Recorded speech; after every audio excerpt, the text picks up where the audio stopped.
شروع کرنے سے پہلے ایک سوال، آپ ان تمام چہروں کو دیکھ کر آج کتنے خوش ہیں؟ میرا سوال اتنا۔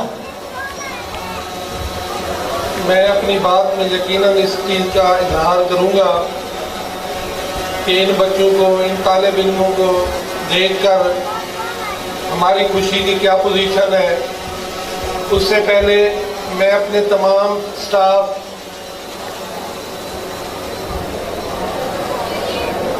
اور تمام طلباء کو آج اس تقریب کے موقع پر،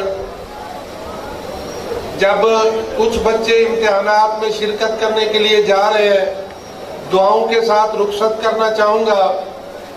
یہ پودا ایک وقت تھا بہت چھوٹا تھا، ہم بھائیوں نے مل کر اس کی آبیاری کی اور آج الحمدللہ اس پودے کا شمار پورے پنجاب میں ایک قداور درخت کی طرح ہوتا ہے، اور اس سے خوشی کی بات ہمارے لیے اور کوئی نہیں۔ میں آج صرف، میرے پاس الفاظ نہیں کہ اتنی شاندار طریقے سے سر نے ایک تمہید باندھی۔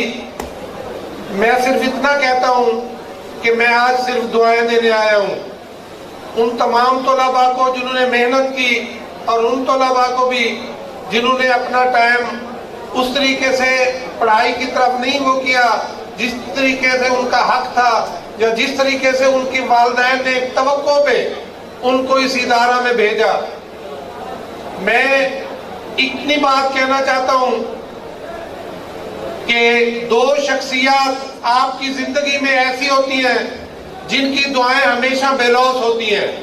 ان میں ایک والدین ہوتے ہیں اور دوسرے اساتذہ۔ ان دو ہستیوں کے آپ کی کامیابی سے غرض تو ہوتی ہے، لیکن وہ غرض نہیں ہوتی جو انسان دوسرے سے لالچ رکھتا ہے۔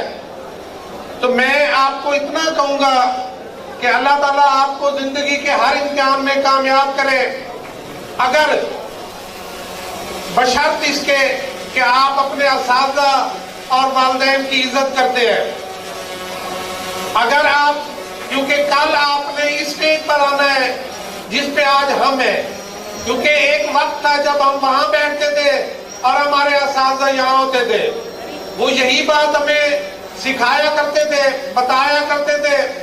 آج الحمدللہ اللہ نے موقع دیا ہے کہ ہم آپ کو وہی بات، ان کا پیغام پہنچا رہے ہیں کہ اگر آپ اپنے والدین کی اور اساتذہ کی عزت کریں گے تو کوئی شک نہیں کہ ان کی دعائیں ہمیشہ آپ کے ساتھ رہیں گی اور وہ دعائیں ہمیشہ بے لوث ہوں گی۔ میں ایک چھوٹا سا واقعہ بیان کر کے اپنی بات ختم کرتا ہوں کہ ایک آدمی اپنے والد سے بہت تنگ تھا۔ اس کی دل میں تھا کہ میں والد سے کس طرح چھٹکارا حاصل کروں۔ تو اس نے سوچا کہ میں والد کو دریا کے کنارے لے جاتا ہوں، وہاں جب کوئی نہیں دیکھ رہا ہوگا تو دھکا دے دوں گا اور شور مچا دوں گا کہ میرے والد صاحب گر گئے ہیں۔ والد صاحب کو وہ لے گئے، باتوں باتوں میں ایک جگہ ان کی نیت بنی کہ یہ جگہ بہتر ہے جہاں کوئی نہیں دیکھ رہا۔ تو انہوں نے ارادہ کیا، اس کے والد نے کہا بیٹے یہاں نہیں وہاں۔ وہ آدمی بہت حیران ہوا کہ میں نے تو کوئی ابھی ارادہ ہی میرے دل میں ہی تھا، میں نے کوئی ایکشن بھی نہیں کیا کہ والد صاحب مجھے کہہ رہے ہیں یہاں نہیں وہاں۔ اس نے اپنے والد سے پوچھا کیا ماجرا ہے؟ انہوں نے بتایا کہ میں نے اپنے والد کو وہاں دھکا دیا تھا۔ اس کا مطلب یہ ہے کہ آج ہم جو کریں گے کل وہ ہمارے سامنے آئے گا، آج جو بوئیں گے وہ ہم کل ضرور کاٹیں گے۔ آج ہم اگر اساتذہ کی جو آپ کو اس طرح عزیز رکھتے ہیں جس طرح آپ کے والدین سے بھی زیادہ، کیونکہ رسول پاک صلی اللہ علیہ وسلم کا ارشاد ہے کہ دنیا میں آپ کے 3 باپ ہیں اور ان میں سے بہتر وہ ہے جس نے آپ کو علم دیا۔ علم کی وجہ سے ایک عالم 100 جہنوں سے بہتر ہوتا ہے۔ علم کی وجہ سے اللہ تعالیٰ نے انسان کا مقام کہیں بلند کر دیا۔ تو میں آپ سے یہی گزارش کروں گا کہ سب سے بڑی بات، سب سے پہلی بات یہی ہے کہ کہ آپ اپنے اساتذہ کی عزت کریں, آپ اپنے والدین کی عزت کریں, کیونکہ میں والد ہوں اور مجھے اولاد کا پتہ ہے, اور میں جانتا ہوں کہ آپ میری اولاد ہیں, آپ ہماری اولاد ہیں. ہم آپ کے بارے میں ایک ذرا سی بھی سوچ ایسی نہیں لا سکتے, چاہے جو کچھ بھی ہو جائے. ہم ہمیشہ آج اور آنے والے دنوں میں بھی آپ زندگی کے جس مقام پر بھی ہوں گے انشاءاللہ آپ کے لیے دعا کریں گے, اور مجھے امید ہے کہ آپ بھی اپنے اساتذہ اور والدین کی اسی طرح عزت کریں گے. میرے سامنے بہت سے واقعات ہیں کہ ہمیں اپنے اسٹوڈنٹ ملے اور ہمیں پتہ چلا کہ ریسپیکٹ کیا ہوتی ہے, آنکھوں میں آنسو آ گئے جب اپنے بچوں کی, اپنے اسٹوڈنٹ کی ریسپیکٹ دیکھی اپنے لیے. تو میں آپ سے یہی توقع کروں گا کہ کل آپ نے اسی مقام پہ آنا ہے, ہماری جگہ لینی ہے. ہم نہیں ہوں گے, ہماری باتیں یاد رہیں گی, اور تب آپ کو احساس ہوگا ان بچوں کو بھی جو اساتذہ کی عزت نہیں کرتے اور ان بچوں کو بھی جو اساتذہ کی عزت کرتے ہیں کہ اساتذہ کا مقام اس معاشرے میں کیا ہے.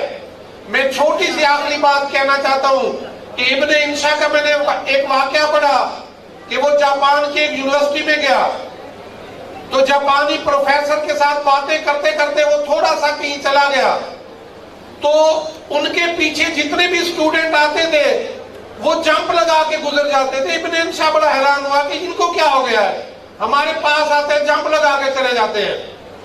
تو اس نے پوچھا پروفیسر سے یہ کیوں ایسا کرے؟ اس نے کہا دراصل یہ بچے ہمارے سائے پر بھی پاؤں نہیں رکھنا چاہتے. اور آج دیکھو وہ قوم کہاں ہے. 1945 میں اس قوم پر ایٹم بم گرا کے ختم کر دیا گیا, لیکن ان لوگوں نے اساتذہ کی عزت کی, آج اللہ نے ان کو کتنا بڑا مقام دیا ہے. تو میں آپ سے یہی میری دعائیں ہیں آپ کے لیے اور آپ کے تمام اساتذہ کے لیے, اور میں خصوصاً امتیاز صاحب کے حوالے سے ایک بات کروں گا کہ میں سمجھتا ہوں کہ آپ لوگوں کے ساتھ رہنا انہی کے بس میں, ہمارے بس میں نہیں ہے. میں ان کو خراج تحسین پیش کرتا ہوں, اپنے پورے دل, پورے جوش اور جذبے اور خوشی سے. میرے چھوٹے بھائی ہیں, میں ان کو خراج تحسین پیش کرتا ہوں کہ انہوں نے آپ کے لیے اتنا کچھ کیا.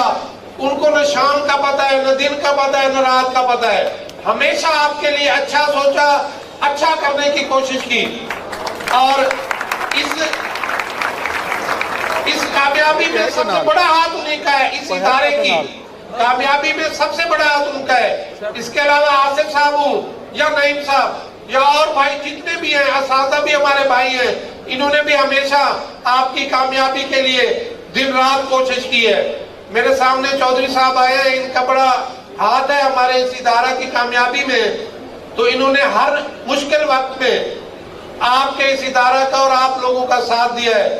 وہ قسمت سے تشریف لائے, میں ان کو بھی خراج تحسین پیش کرتا ہوں کہ ان کے آنے سے جہاں رونق دوبالا ہو گئی ہے. پر عزیز طلبہ, میں آپ سے آخری وہی بات کروں گا کہ جتنی عزت کرو گے اتنی آپ عزت پاؤ گے. کہتے ہیں نا, ایل جو سو شیل یو ریپ, جو آپ بوئیں گے وہی کاٹیں گے. آپ آج عزت کریں گے تو کل انشاءاللہ عزت آپ کو ملے گی. آپ محنت کریں گے تو انشاءاللہ کامیابیاں آپ کو ملیں گی. شکریہ, والسلام.